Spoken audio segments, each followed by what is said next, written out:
ब्रह्म पुराण धर्म की महिमा और अधर्म की गति का निरूपण और अन्नदान का महात्म्य।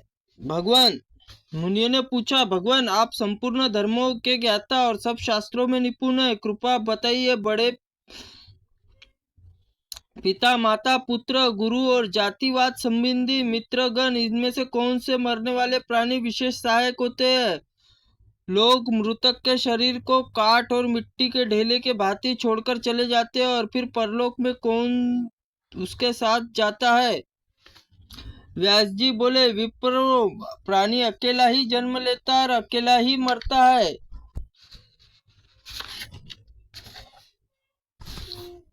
और अकेला ही दुर्गम संकटों को पार करता है, अकेला ही दुर्गति पे पड़ता है। माता पिता भ्राता पुत्र गुरु और जाति वाले संबंधी मित्रगण इनमें से कोई भी मरने वाला साथ नहीं देता। घर में जो लोग मृत व्यक्ति के शरीर को काट या मिट्टी के ढेले की भांति की तरह त्याग देते हैं, वो 2 घड़ी रोककर उससे मुंह मोड़कर चले जाते हैं।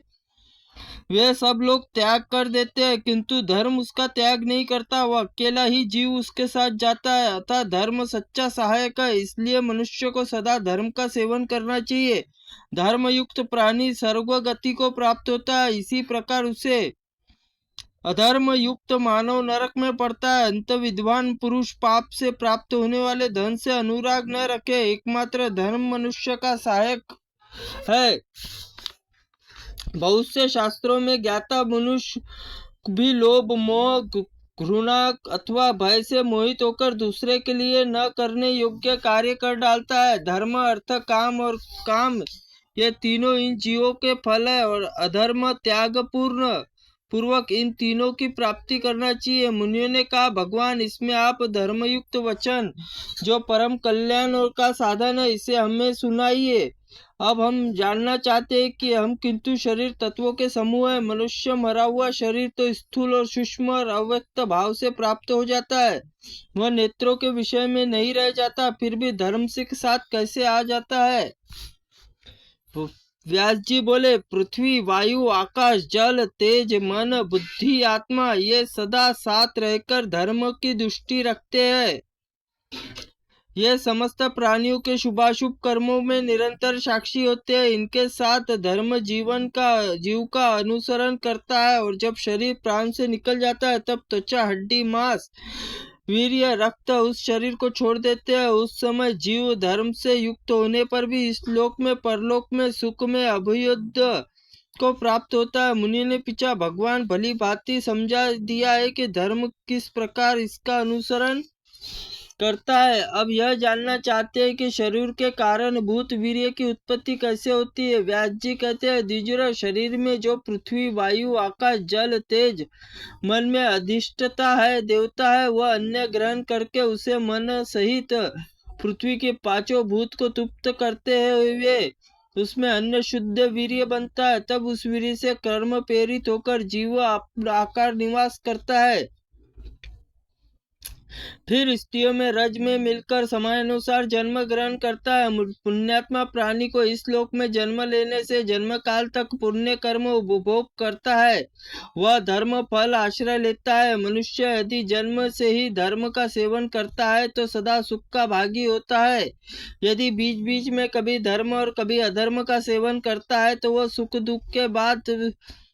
सुख के बाद दुख पाता है। पाप युक्त मनुष्य यमलोक में जाकर महान कष्ट उठाने के बाद पुनः तिर्य योनि में जन्म लेता है। मोहयुक्त जीव जिस जिस कर्म से जिस जिस योनि में जन्म लेता है उसे बतलाता हूँ, सुनो। पराई स्त्री के साथ संभोग करने से मनुष्य पहले तो भेड़िया होता है, फिर क्रमश कुत्ता सियार गिद्ध सांप और कौवा और बगुला होता है। जो पापात्मा काम करके मोहित होकर अपने भौजाई के साथ संबंध करता है, वह 1 वर्ष तक नरक कोलिका में होता है। फिर गुरु की राज की पत्नी के साथ समागम करने वाला कामात्मा पुरुष मरने के बाद सुअर होता है।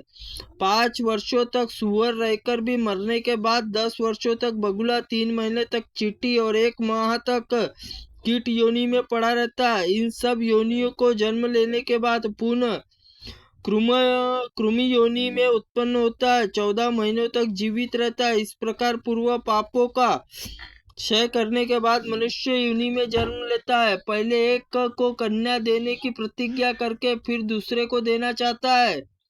वह मरने पर कीड़े योनि में जन्म लेता है, फिर योनि में 13 वर्षों तक जीवित रहता है, फिर अधर्म यक्ष होने पर मनुष्य होता है। देव कार्य अथवा पितु कार्य न करके देवताओं को पितरों को संतुष्ट किए बिना ही मर जाता है, वह कौवा होता है। 100 वर्षों तक कौवे की योनि में रहकर बाद में मुर्गा होता है। तत्पश्चात 1 मास तक सर्प की योनि में निवास करता है।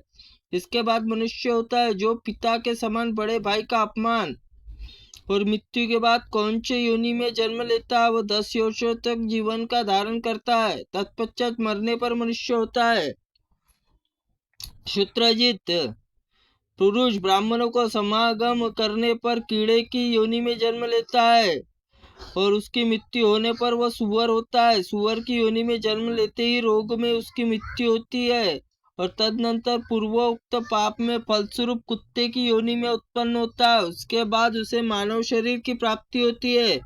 मानव योनि में संताप उत्पन्न करने पर वह मर जाता है और चूहे में जन्म लेता है। कृतज्ञ मनुष्य मृत्यु के बाद यमराज लोक में जाता है। वह समय तक क्रूर यमदूत उसे बांधकर भयंकर दंड देते हैं। उस दंड से उसको बड़ी वेदना होती है। दंड, मुदर, शूल, भयंकर अग्निदंड,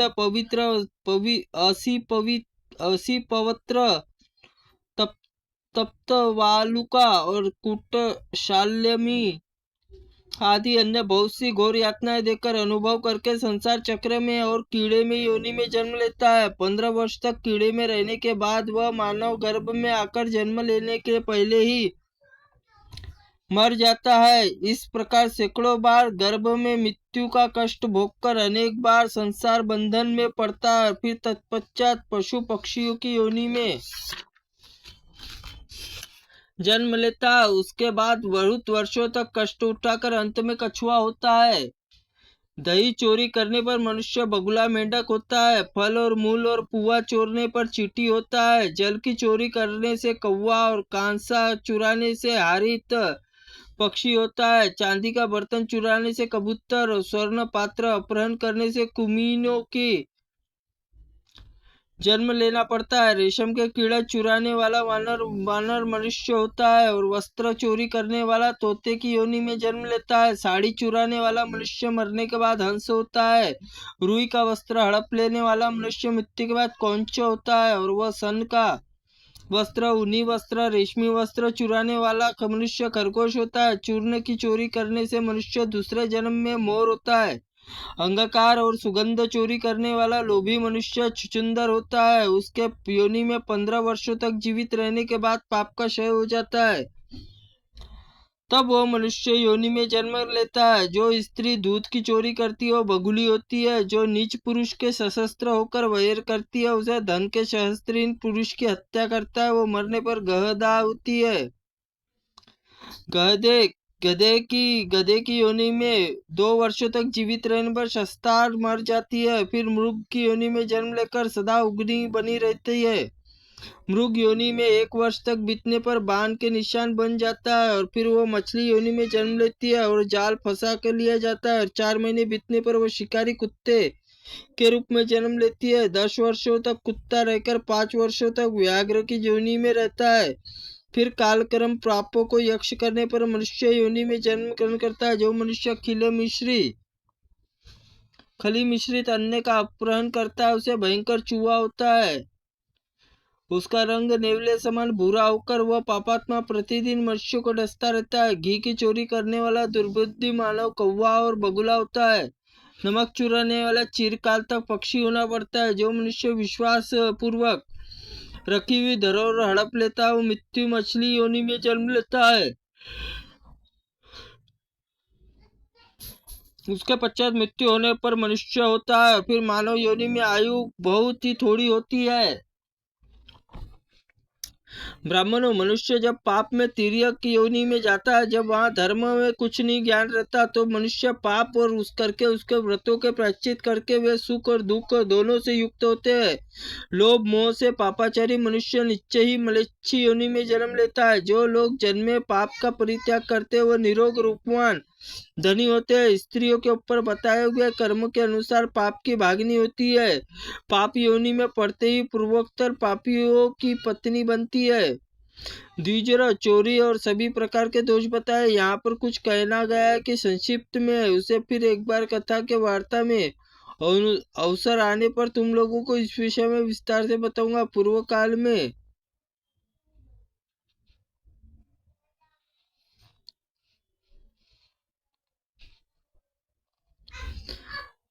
उस सभा में उसमें ब्रह्मा जी प्रश्न पूछते, जो कहा अब मैंने तुम्हें सुबह बतलाया, अब तो सुनकर धर्म का अनुष्ठान में मन लगाओ। मुनि बोले, ब्राह्मण, आप धर्म की गति और निरूपण, आप धर्म की गति सुनना चाहते हैं, फिर किस कर्म के अनुसार मनुष्य की सदगति होती है?